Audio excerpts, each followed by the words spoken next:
Բարի օր, The Point-ի սիրելի ունկնդիրներ, մենք նորից եթերում ենք։ Այսօր իմ հյուրը քաղաքագետ, Հանրապետություն կուսակցության վաղաշաբաթ խոշորացված համայնքում ավականու ընտրություններում առաջին համար փաստորեն քաղաքապետի մեր տեխնացու Հարություն Մկրտչյանն է։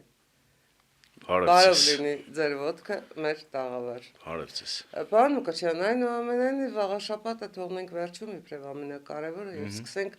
շատ ավելի քաղաքական թեմաներից։ Ձեր գնահատականով Հայաստանի քաղաքական դաշտում հիմա ինչ է կատարվում, ինչու են կուսակցությունները դե ֆակտո գնում ֆալստարտի։ Շնորհակալ եմ հնարավորության համար, հուսով եմ պարբերաբար Տիկին Ադամյան մենք կհանդիպենք այս ֆորմատով, որպեսզի մեր Սիրով հայրենակիցների ընդունում եմ ձեր առաջարկը։ Ես կարծում եմ, որ քանի մոտենում ենք 2026 թվականին Հայաստանի Հանրապետությունում քաղաքական ճակերտավոր քաղաքական բառը ուժերը իրենց ակտիվ են դրսևորելու, առանձին դեպքերում ագրեսիվ են դրսևորելու, առանձին դեպքերում էլ չափից ավելի ագրեսիվ են դրսևորելու։ Ռուսաստանի Դաշնությունը տեսնում ենք, որ փորձում է Հայաստանի Հանրապետությունում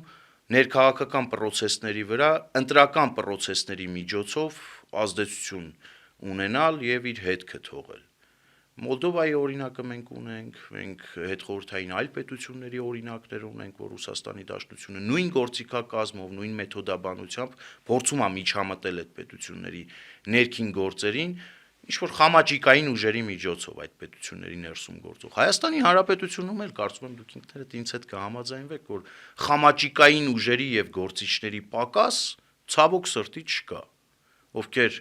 առիթը բաց չեն թողնում, ռուսական հեռուստաալիքներից չեն իջնում եւ անընդհատ Հայաստանի Հանրապետության դեմ ցուցմունքներ են տալիս։ Հայաստանի Հանրապետության ներսում նրանք առիթը բաց չեն թողնում ամեն անգամ խոսելու միութենական պետության կամ փաթեթավորում են դա այլ ձև։ Ռուսաստանի Դաշնության հետ հարաբերությունների, եղբայրական հարաբերությունների շարունակականության կամ հարատեվության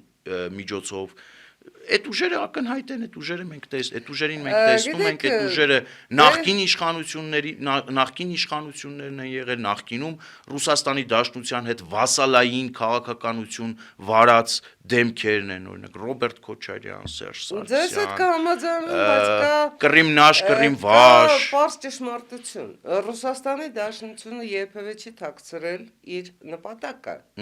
Ռուսաստանի Դաշնության նպատակը ԽՍՀՄ 2-ը վերականգնելն է նոր իրավիճակում 21-րդ դարի ֆորմատով։ Եվ ռուս-ուկրաինական պատերազմն էլ պատմություն է հենց այդ մասին։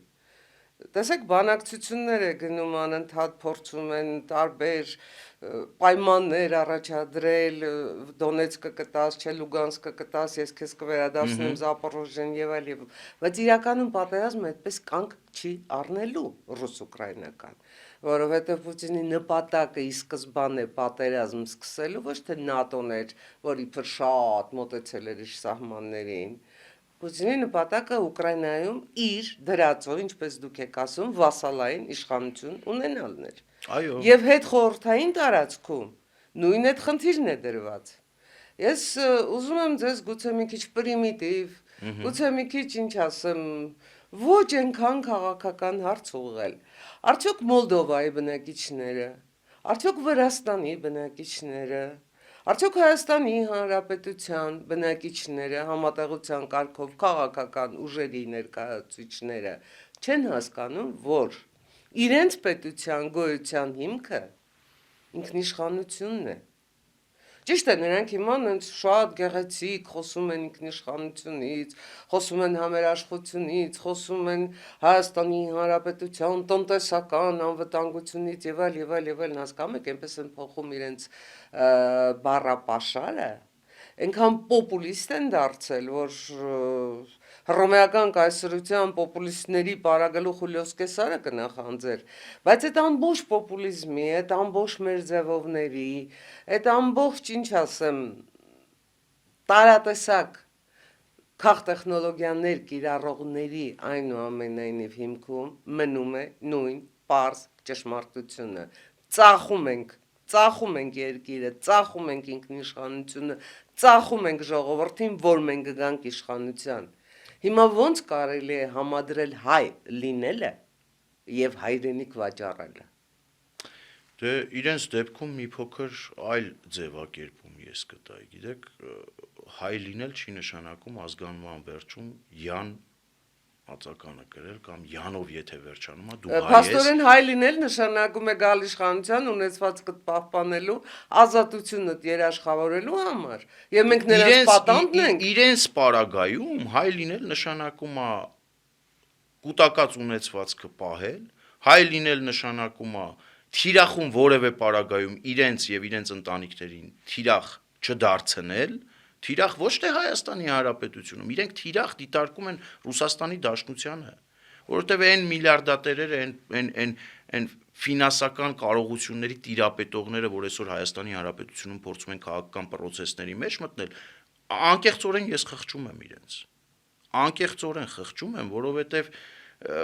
իրականում հեշտ չի եղել այդ միլիոնները կուտակել, այդ միլիարդները կուտակելը, բայց այդ մարդկանց միլիոններն ու միլիարդները հենց իրենց գլխին հարվածելու մահակ են դարձել Ռուսաստանի Դաշնության եւ նրա հատուկ ծառայությունների ձեռքին։ Եթե ոմանց թվում է, որ Սամվել Կարապետյանը էլ դարդ ու ցավ չուներ, իր խնդիրները պարփակվում էր բացառապես Հայաստանի Հանրապետությունում, առավել եւս հայ առաքելական եկեղեցու դեմ ինչ որ մտածածին արշավներից պաշտպանելը չարաշար սխալ իրենց ձևով, հա, ճակերտավոր իրենց ձևով, չարաշար սխալվում են Սամվել Կարապետյանը ռուսերեն ներողություն պիտի խնդրեմ, կալպակի տակ էր ուղակի։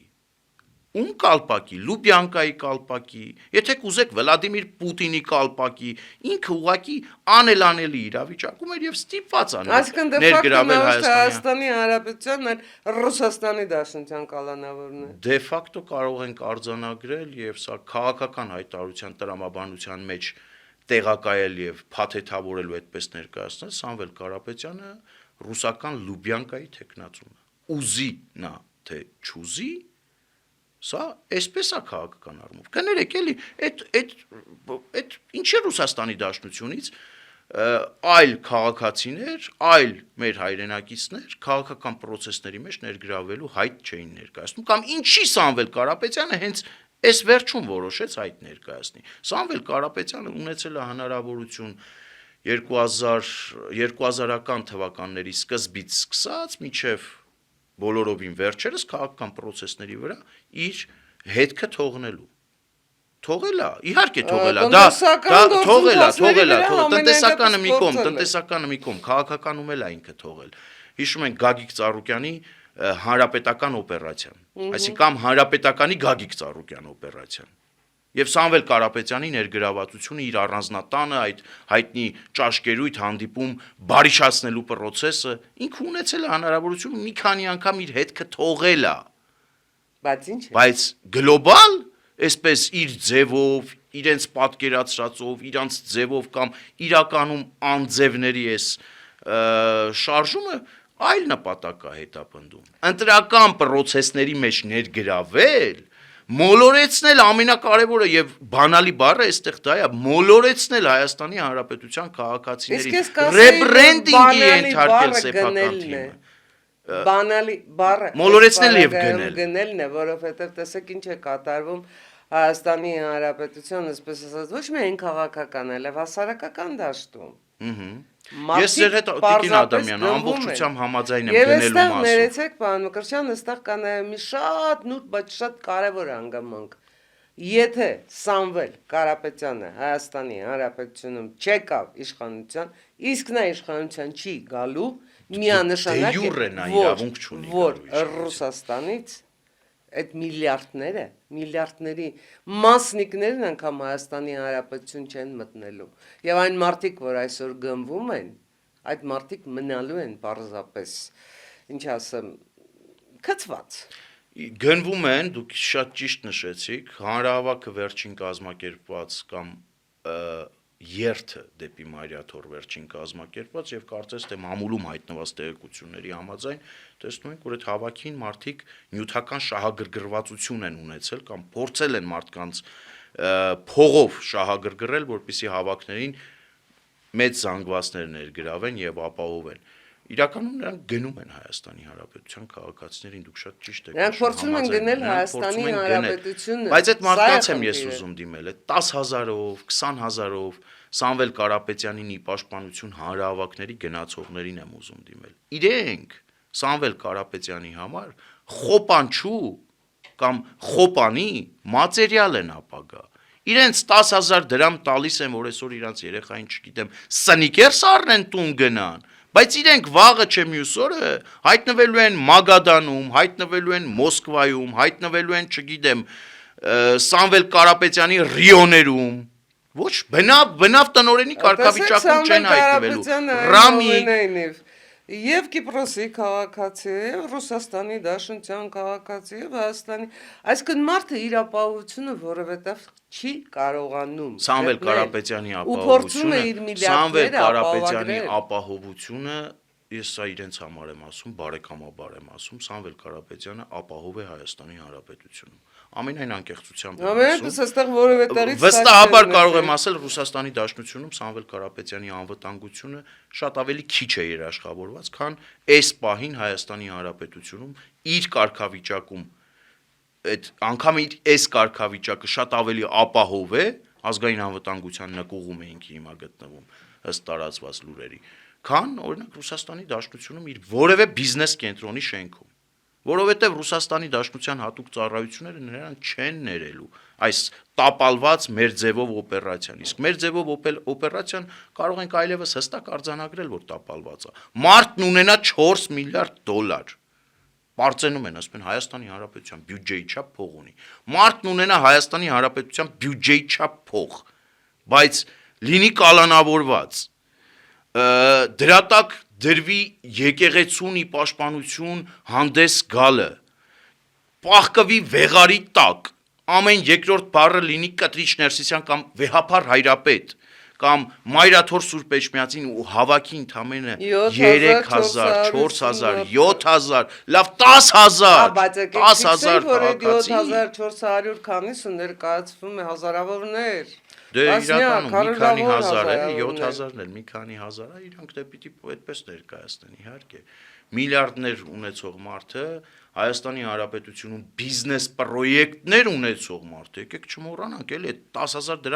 10,000 դրամով շահագրգռելը չէր միայն։ Մենք միամիտ չենք, չէ՞, եւ հասկանում ենք, որ օրինակ Տաշիր պիցաների ցանցի աշխատակիցները, այն մարդիկ առնվազն ովքեր որ այդ օրը չեն աշխատում, իրենց հանգստյան օրն է, իրենց էլ է, չէ՞, արսվել, որ առնվազն հորդոր եղել, որ գան եւ մասնակցեն այդ հավաքին։ Հայաստանի էլեկտրական ցանցերի նախկին աշխատակիցները կամ ներկա աշխատակիցներից ոմանք ի վերջո մասնակցել են այդ հավաքներին, թե չեն մասնակցել։ Նաեւ գործի ա դրվել Սամվել Կարապետյանի բիզնես օբյեկտների հնարավորություններ է այստեղ, միայն գումարով չեն շահագրգռել։ Ու հավաքել 7000 մարդ, ներկայանալ Հայաստանի Հանրապետությունում որպես իշխանության իրական այլընտրանք եւ իշխանության միակ հավակնորդ 26 թվականից առաջ, դե գիտեք, սա ծաղր է սեփական հայրենակիցների նկատմամբ։ Սա ծաղր է, որովհետեւ Հայաստանի Հանրապետությունը իրենց նկատմամբ, նաեւ իրենց նկատմամբ, իրենք եթե իրենց հավակնությունների, իրենք իրենց ծաղրել են այն ժամանակ, երբ որ իրենց գլխում այդ որոշումը կայացրել են ու Մոսկվայից տեղափոխվել են Հայաստանի Հանրապետություն քաղաքական խժդժություններ հրահրելու։ Իրենք իրենց այդ ժամանակ են ծաղրել, երբ որ իրենք իրենց մտքում այդ որոշումը Մոսկվայում նստած, չգիտեմ ում կաբինետում, իսկապես չգիտեմ, կոստյումի տակ ինչ պագոներ,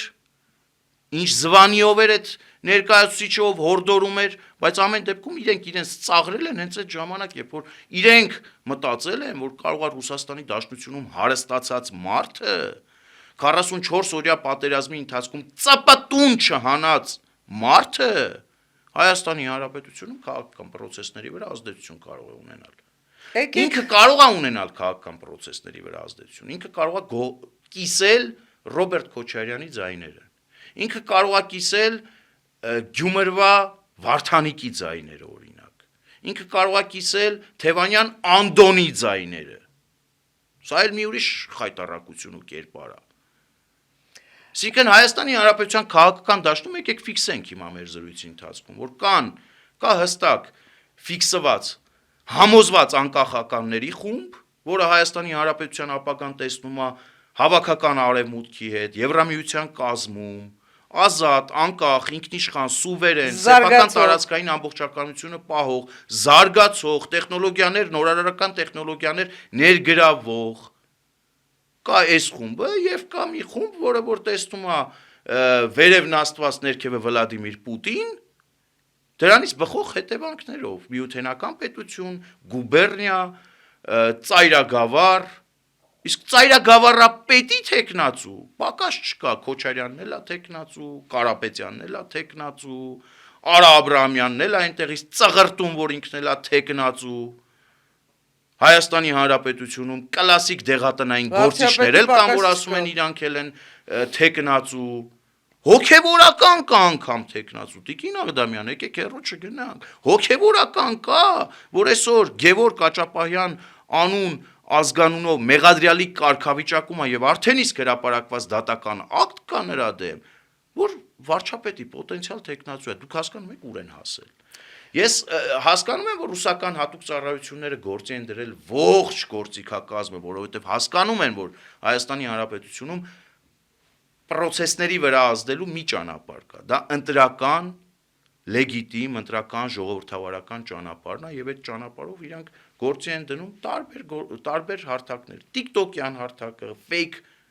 շինծ ու օկտահաշիվներ գործի դնելով, հազարավոր օկտահաշիվներ TikTok-յան հարթակում ներդնելով, այն ինչ որ Մոլդովայում է կիրառվել։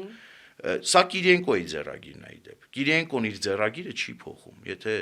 մարդկանց որ Կիրիենկո ասում են, գիտեն ուղակի ենք ասում։ Կիրիենկոն երթվյալ ապուշա, անուշադիր է։ Ապուշ աճարյանական բառարանից այսպես մեջ բերեցի, անուշադիր ապուշա, երթվյալ ապուշա եւ ինքը իր գործողություններում, իր ծրագրերում փոփոխություն չի մտցնում։ Անկախ բոլոր այն երկրներում, որտեղ որ ինքը կուրացիա է իրականացնում, պարտադիր պայմանա, որ պետքա լինի անիշխանության մթնոլորտ։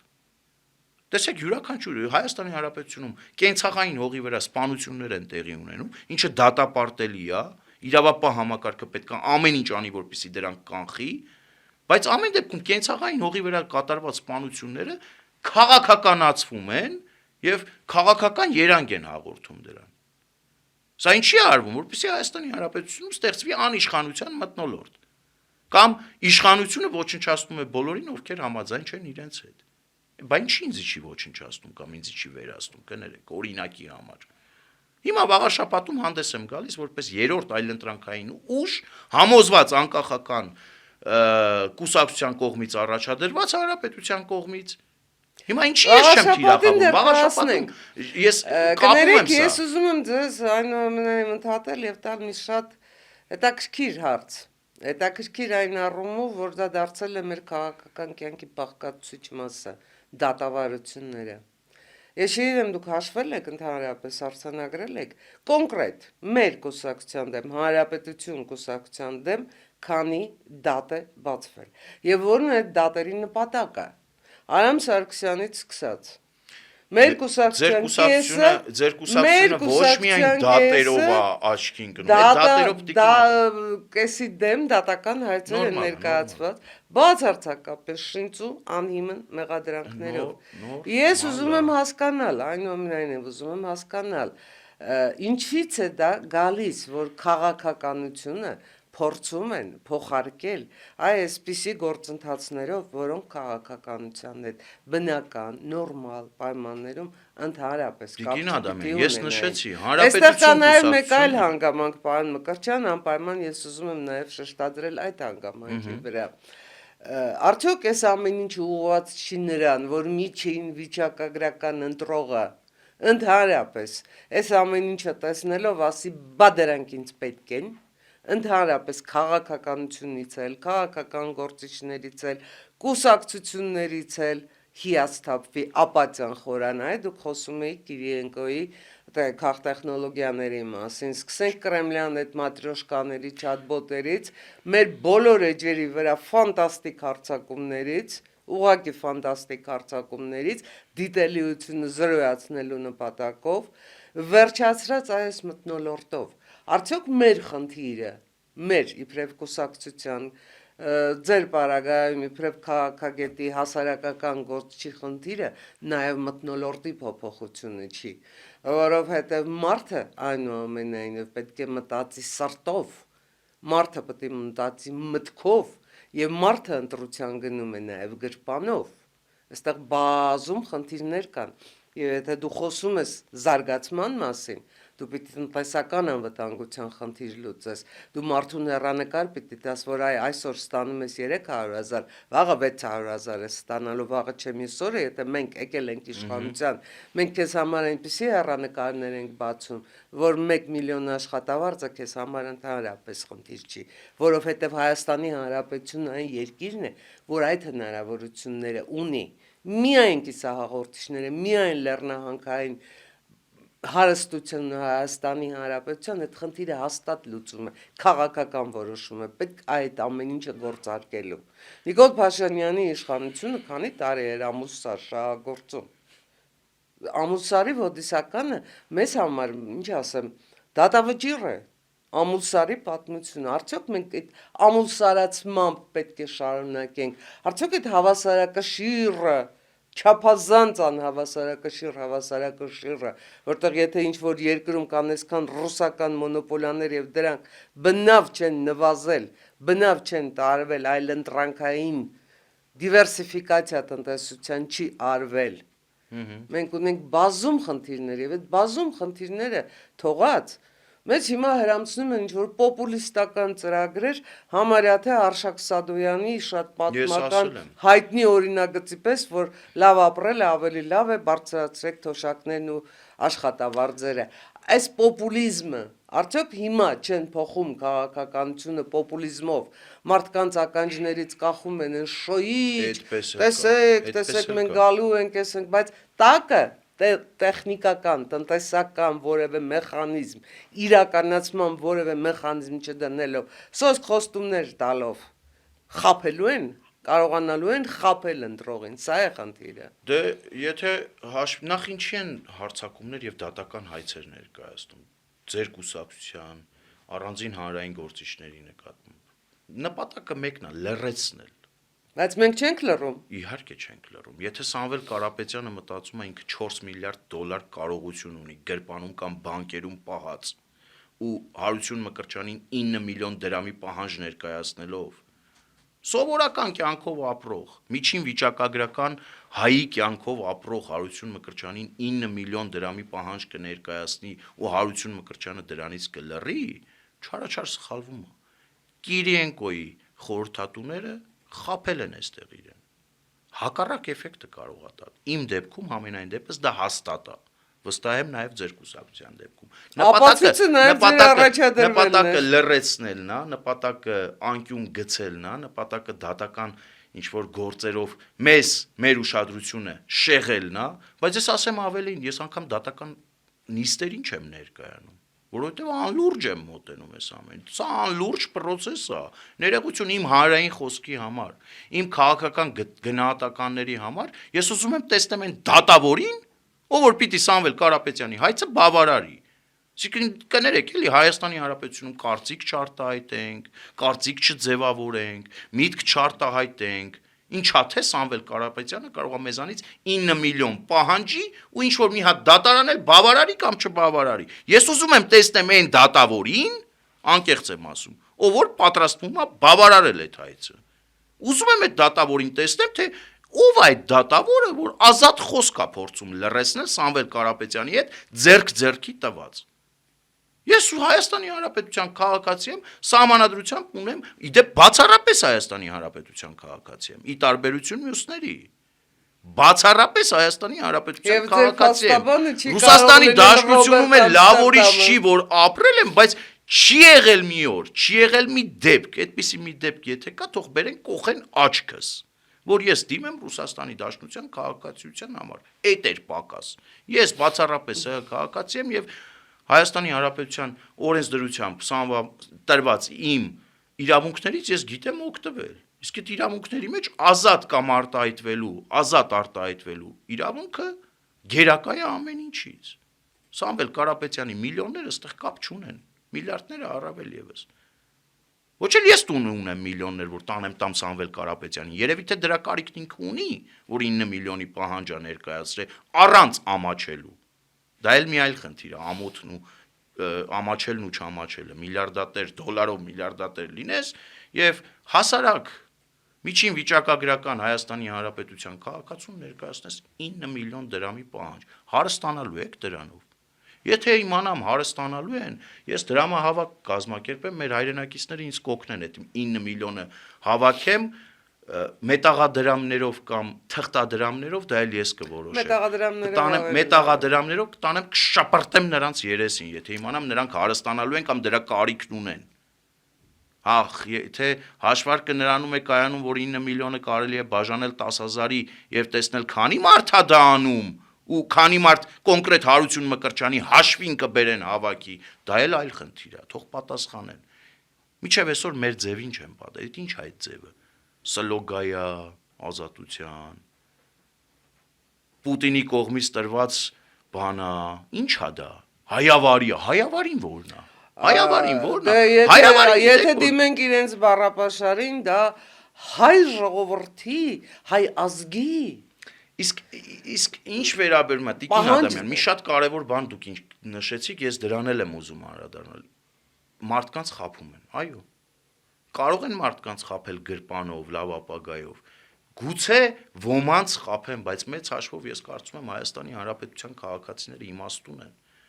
Հավաքական առումով հայ ժողովուրդը իմաստուն ժողովուրդ է եւ Սամվել Կարապետյանի կամ նրա մեր ձևով թիմի լոլոներին բնավ չի հավատում։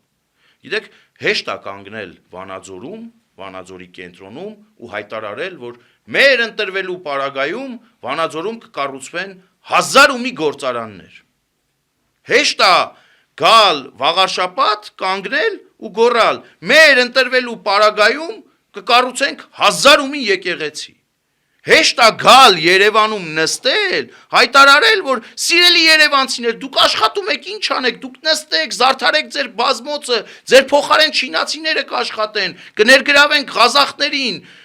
մենք ունենք միջոցներ, մենք միլիարդների ենք տիրապետում, տեսեք ոնց ենք հարստացել, մեկը չկա ասի, ոնց եք հարստացել, հեծից հարյուրավոր միլիոնավոր դրամներ աշխատավարձ դուրս գրելով եք հարստացել, թե կրկեսի շենքը, այդ վերակառուցման մի հատ ծրագիր կա, չէ՞ կրկեսի շենքի, քանի տարի է վերակառուցում։ Դուք մի հատ կրկեսի շենք չեք կարողանում կառուցել, խոսում եք Հայաստանում 1000 ու մի գործարան կառուցել։ Այ, այդտեղ ես կնդրեմ։ Սիրելի հայրենակիցներ, ռեբրենդինգ տոմսերը հաշվի առեք 30-ից 40,000։ Դե բաց կրկեսի ականատես է մեր հայրենակիցները, բաց կրկեսի են ականատես։ 30-ից 40,000 չկա սիրելի հայրենակիցներ կրկեսի համար 30-ից 40,000 վճարելու։ Կրկեսը բաց երկնքի տակ 2026-ին ընթառաջ այս մարդիկ ձեր առաջ կրկես կցուցադրեն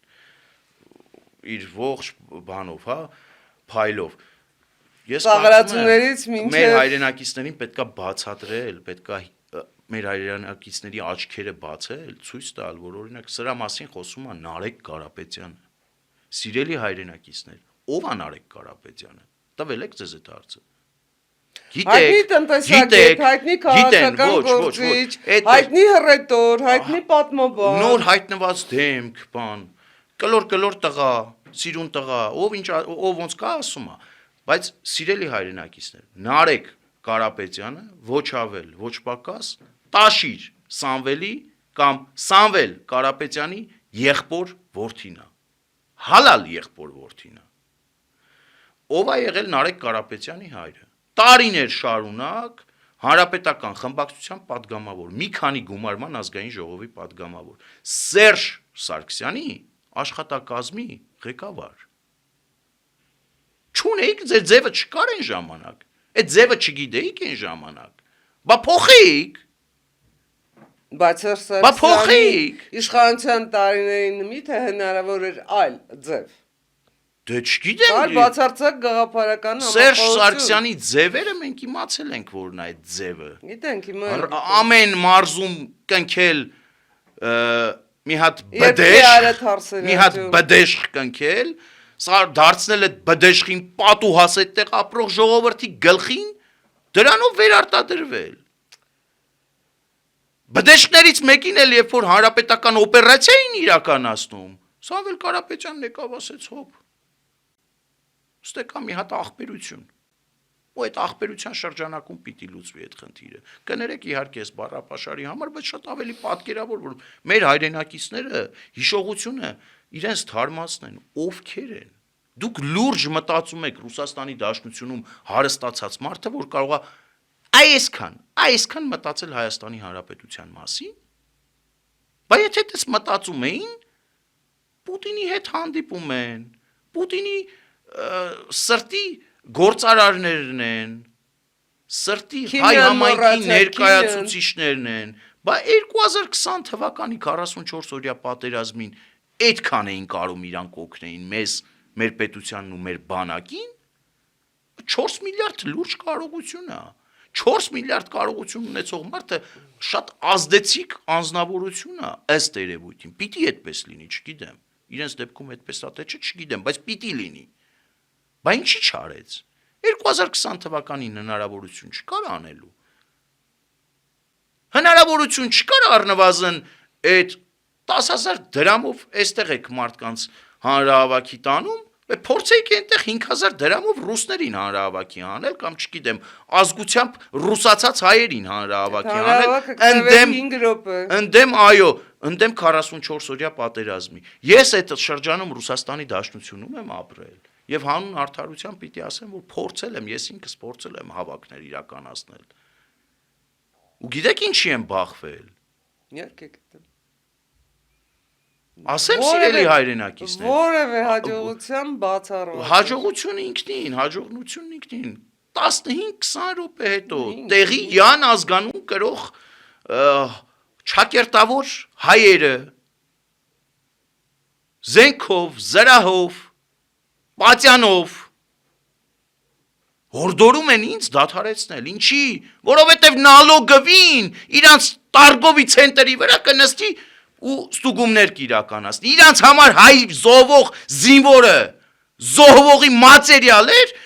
իրանց համար ամենակարևորը իրանց ջեբներ, իրանց քսակներ, իրանց երկու դուրում շաուրմեներ, որ պիտի ծախեին Ռուսաստանի Դաշնությունում, այս են իրանք եղել։ Ուր էր Սամվել Կարապետյանը, երբ որ Հարություն Մկրտչյանը կոչ էր անում Մոսկվայում եւ մերձ մոսկովյան շրջաններում ապրող հայրենակիցներին դուրս գալ փողոցներ ու խաղաղ հավաքներ ու երթեր իրականացնել։ Ուր էր։ Չուներ շրջապատ, չուներ հնարավորություններ։ Ռիո առևտրի կենտրոնի այդ ցանցը, որ վերցնենք իր աշխատակազմով, մի հատ, չգիտեմ, օպերայի հրապարակը լցնելու չափ ժողովուրդ կհավաքվեր, բայց ինչի չէիք խոսում։ Վախենում եք նալոգվից, վախենում եք Լուբյանկի падվալի բաներից, աֆիցերներից, վախենում եք Պուտինից, ումից եք վախենում, թե ձեզ ձեռ էր տալիս, որ Ղարաբաղի կորուստ լիներ, զոհեր ունենայինք ու Հայաստանի Հանրապետությունում իշխանություն փոխվեր առանց ձեր ձևերով միջամտելու։ Էդ էր ձեր նպատակը։ Ախր իրանք թե դրսում, թե ներսում չեն կարողանում հիմնավորել, իրանք ինչ են ուզում, իրանք ուր էին առհասարակ, երբ որ այս ժողովուրդը, մեր ժողովուրդը ուներ դրա կարիքը, ուր էին իրանք, տարիներ շարունակ մեր ժողովուրդը ունեցել է Սամվել Կարապետյանի կարիք, ունեցել է մյուս հարուստների կարիքը, իրավամբ կարիքը, որ իրանց թիկունքին կանգնեն, սատար լինեն, իրանց կողքին լինեն, ինչ են արել, բարեգործություն են արել Տիկին Ադամյան, Հայաստանի Հանրապետությունում էլ էին բարեգործություն անում, սելիտրային բաժանում, կարտոշկի սերմ էին բաժանում, մի քիչ ավելի որ հետ գնանք են դեղին ցելոֆաններով բրինձ էին բաժանում, եղ էին բաժանում, մարդկանց ապագան, մարդկանց երեխեքի ապագան քեշով առնում էին, 5,000 դրամով առնում էին, ու այդ մարդկանց երեխեքից շատերն էլ ցավոք սրտի այսօր պարկած են եռաբլուրում, այս են սրանք արել։ Հիմա այս ամեն ինչը չտենալ, չնկատել, մեր ձևովին խապնվել, տրվել ձևերին, տրվել, չգիտեմ, ձևիստների մանիպուլյացիաներին, պոպուլիզմին, հազարումի եկեղեցիներ, հազարումի գործարաններ, մենք որ գանք էս կան, գիտենք, որ մեր ժողովուրդը լավ օրի չի, մեղմ ասած, տնտեսական առումով մենք այնքան կայացած եւ այնքան ոտքի կանգնած չենք, որ մեր ժողովուրդը դրան չնայի։ Ու գիտակցելով դա թիրախային հարվածում են թիրախին։ Այն մարդիկ, ովքեր որ ապրում են Վանաձորում եւ Վանաձորը հիշում են իբրև բազմաթիվ գործարաններ ունեցող քաղաք, լսում են Սամվել Կարապետյանի եղբորորդուն, ասում են, խելոք բան ասում, 1000 ու մի գործարան կարող է կառուցի, կարող է ճիշտ է։ Այ այդ կարողան սիրելի հայրենակիցներ, այդ կարողան ձեր մոտ պիտի չլինի։ Հետ հայացք, եթե դուք գցեք վերջի 20-30 տարվան, այդ կարողան ձեր մոտից պետք է այդ կարողա բառը, կարողա հարցը ձեր մոտից պիտի դուրս գա։ Ոչ։ Վլադիմիր Պուտինի մոտ հարստացած միլիարդներ կուտակած անձնավորությունը մինիմում անխոցելի չի, մինիմում սա։ Եկեք այնուամենայնիվ վերադառնանք վաղաշաբաթ խոշորացված համայնքի ընտրություններին։ Տեսեք, 2026-ից առաջ այս ընտրությունները իսկապես գերկարևոր են, որովհետև ոնց ուզում եք վերցրեք Հայաստանի Հանրապետության ամբողջ քաղաքական դաշտը բաժանված է երկու մասի։ Մի մասը գուբերնիստներն են, մի մասը իսկապես անկախականներն են։ Գուբերնիստների նպատակները միանշանակ նույնն են, բոլորի, քանի ձևով հանդես գան, քանի գույն փոխեն, ինչ կուսակցություններ նոր ստեղծեն, հները վերակենդանացնեն, միևնույն է, նույն եղբայրական գերեզմանոցն է։ Ու խաչքաշենք այդ եղբայրական գերեզմանոցի Ռոբերտ Քոչարյանի քաղաքական փոքրիկ խմբակից արդեն իսկ առնետավազք եմ նկատում դեպի այլ կողմ է։ Ռեբրենդինգ են ենթարկում, դեմքն են փոխում, թողենք իրենց հանգիստ, իրենց այսպես ասած քաղաքական կուրսի, քաղաքական ընթացքի մեջ։ Եկեք հասկանանք, վաղաշաբաթ խոշորացված համայնքի ընտրություններում, բացի այն, որ այդ ընտրությունները քաղաքական են, բացի այն, որ այդ ընտրությունները շատ կարևոր են 2026-ի ընտրություններից առաջ, գյուղ քաղաք Հայաստանը չռուսաֆիկացնելու առումով, ինչ խնդիրներ կան վաղաշաբաթում, ինչ պետք է դուք իբրև քաղաքապետի թեկնածու ասեք ընտրողին, որպեսզի նա առաջին հերթին չմնա տանը, չթքի իր երեխայի ապագայի վրա, ինքը իր ներկայի վրա չմնա տանը, գա անպայման ընտրության եւ այո, կրակի ձեր խոսքերն եմ ուզում մեջ բերել, կրակի այն փամփուշտը, որով խփում է ուղիղ թիրախին իր բարեկեցության, իր զարգացման, վերջին հաշվով նաև իր բակի,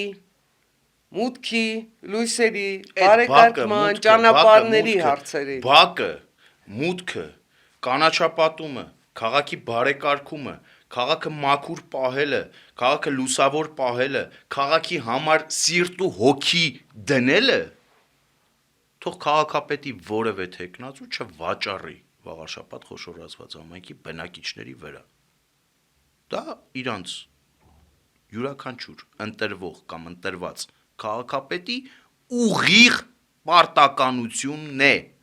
Այն որ գալի ասում են, մենք մեր քաղաքը մաքուր ենք պահելու։ Արի ճակատդ պաչեմ, որ մաքուր ես պահելու, էլի։ Դա քո պարտականությունն է, թե իբրև քաղաքացի, թե իբրև վաղը չէ մյուս օրը, չգիտեմ, վաղաշաբաթ խոշորացված համայնքի ղեկավար։ Դա պարտականություն է։ Սիրելի հայրենակիցներ, ուշադիր եղեք, որ այդ պարտականությունը ձեր վրա չվաճառեն իբրև բարի կամքի դրսևորում։ Իրանք էլ հանդես չգան բարի կամքի դեսպաններ։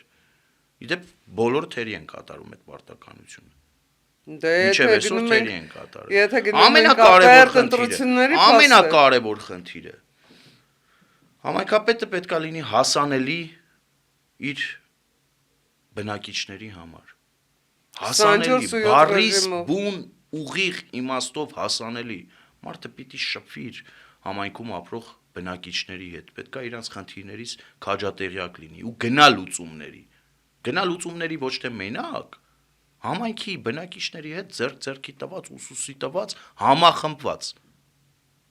Ոչ թե պառակտի համայնքը, այլ ընդհակառակ այդ համայնքում հանրային համերաշխություն հաստատի։ Սա ամենակարևոր խնդիրն է։ Մնացածը պետքա տեղափոխվենք, ստիպված եմ տեղափոխվելու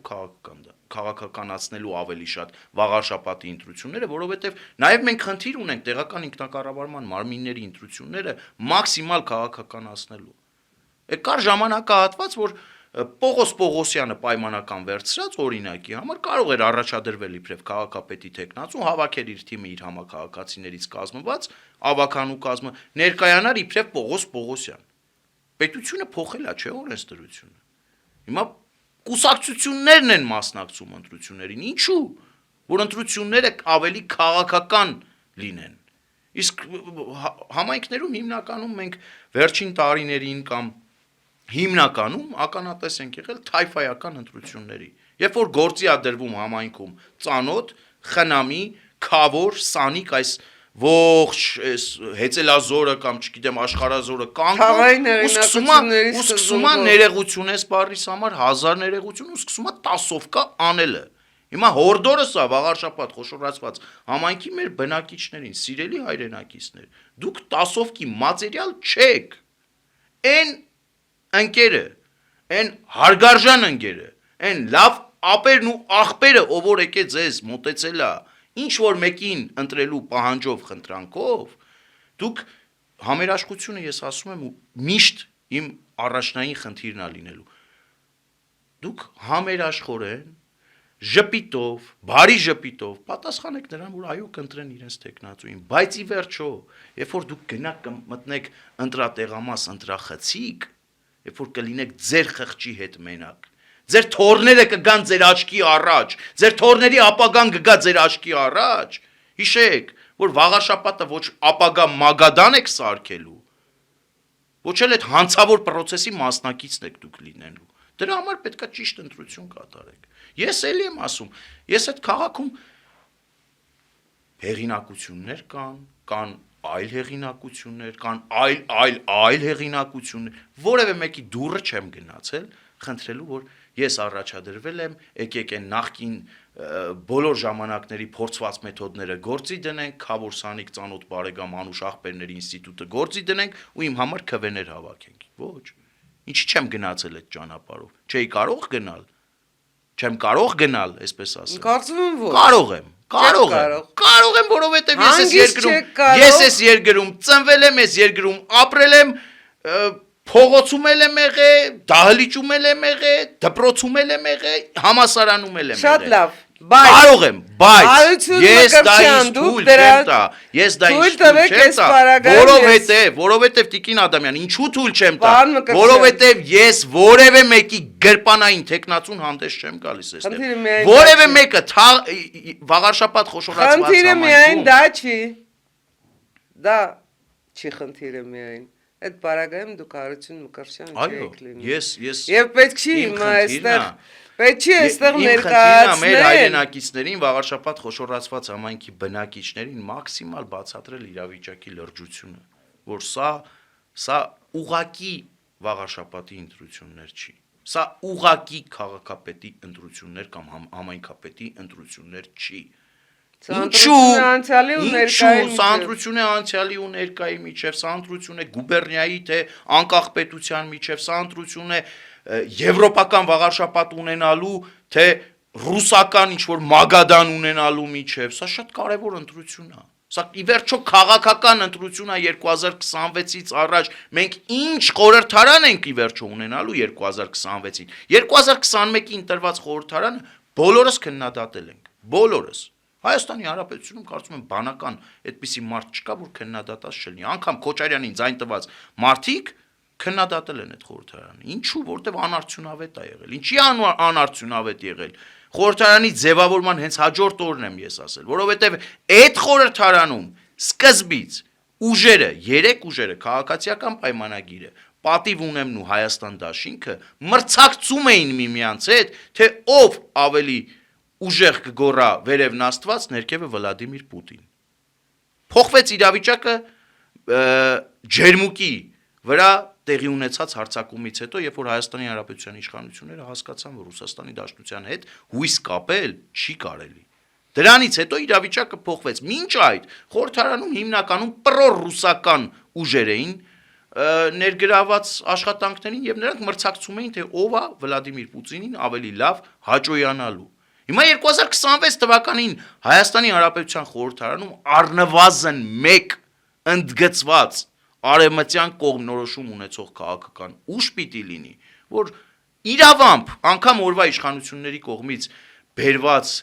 դաշտ նետված թեզը բալանսավորման եւ բալանսավորված արտաքին քաղաքականությունը ի վերջո ստացվի։ Հակառակ պարագայում իշխանությունը ձգտելու է բալանսավորման,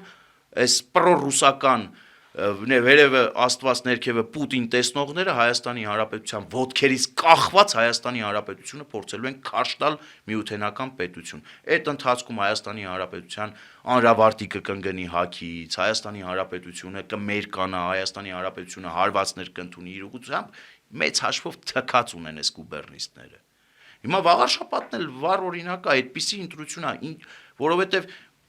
թեկնածուներին դուք նայել եք վստահաբար Տիկին Ադամյան։ Թեկնածուները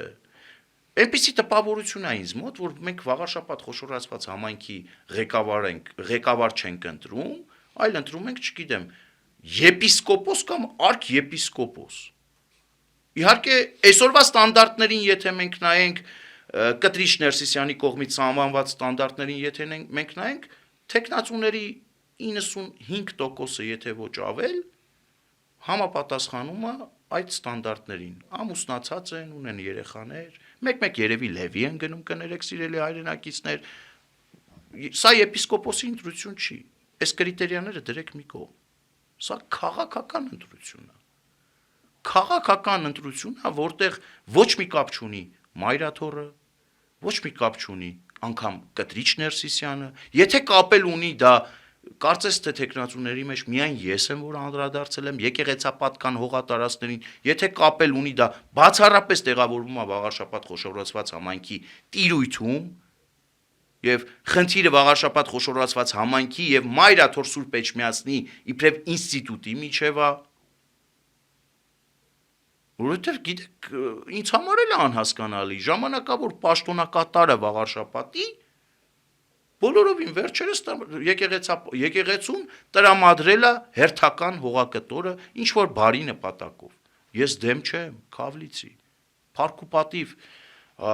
Մայրաթոր Սուրբ Էջմիածնին եւ այն հոգեվորականներին, ովքեր նախաձեռնել են այս բարի գործը, որը որ պիտի իրականացնեն, բայց կներեք էլի, ես վաղարշապատ խոշորացված համայնքում ապրում եմ։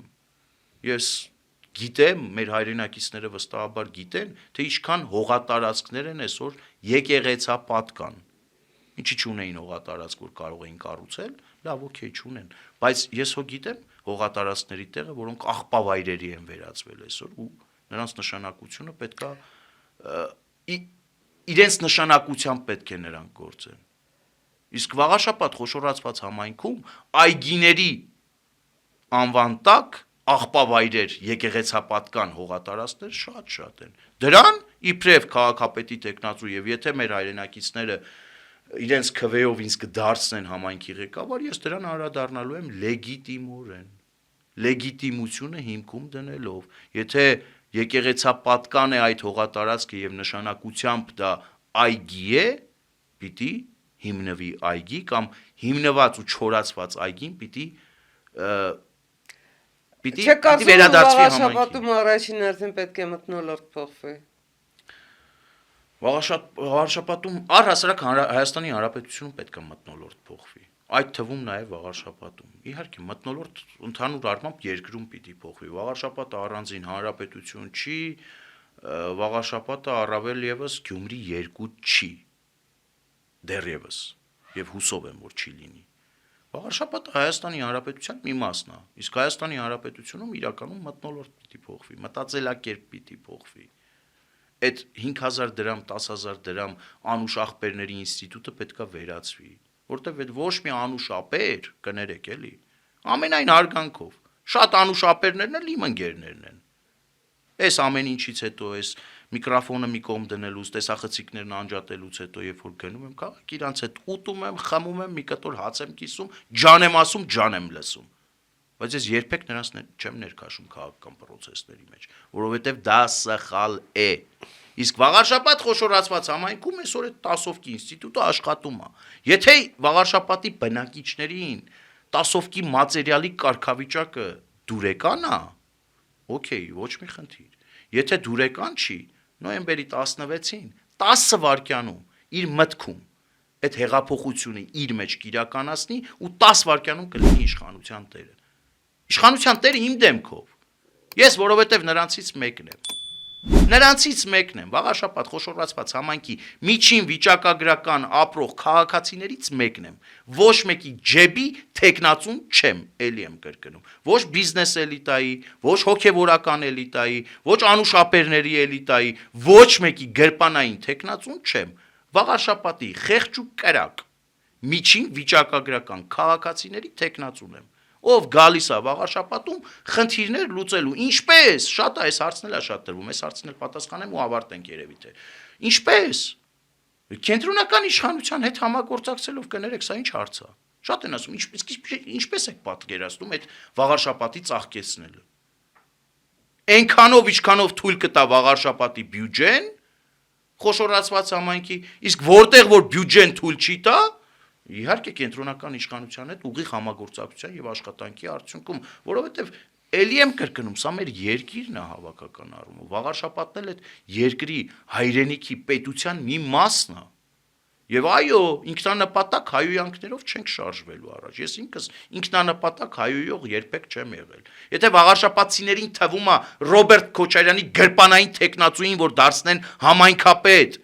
վաղաշաբաթի խնդիրները լուծվելու է, ժողովուրդ ջան, չարաչար սխալվում եք։ Չարաչար սխալվում եք։ Դուք ինքներդ մի հատ պատկերացրեք, այդ կարգավիճակում ձեզ դրեք։ Մարտով ձեր համայնքապետն է, առիթը բաց չի թողում ամեն հնարավոր ու անհնարին առիթով Հայաստանի Հանրապետության իշխանությանը։ Վարչապետին օրինակ։ Իբրև իշխանության ամենաբարձր օղակի ներկայացուցիչ հայհոյել, դուք պատկերացնում եք այդ աշխատանքը, կենտրոնական իշխանություն եւ համայնք ինչպես է տեղի ունենալու։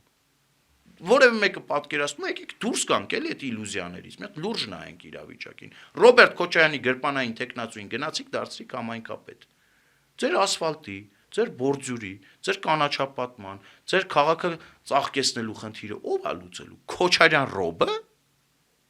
թե Կտրիչ Ներսիսյանը։ Համայնքը եւ կառավարությունը, ինչպես ձեռքի տված ուսուսի տված աշխատանքի Կարծում եմ, ինչպեսի մասին դուք դեռ բավականին հնարավորություններ կունենաք արտահայտվելու Կարոզ Արշավը դեռ նոր է սկսվում։ Շնորհակալ եմ ձեզ այսօրվա համար։ Արգելի հեռուստատողներ, եթերում The Point հաղորդաշարի հենման կետներ։ Բաժանորդագրվեք, լայքեք, տարածեք, կրկնում եմ, մենք ձեր հենման կետն ենք։ Շնորհակալ եմ։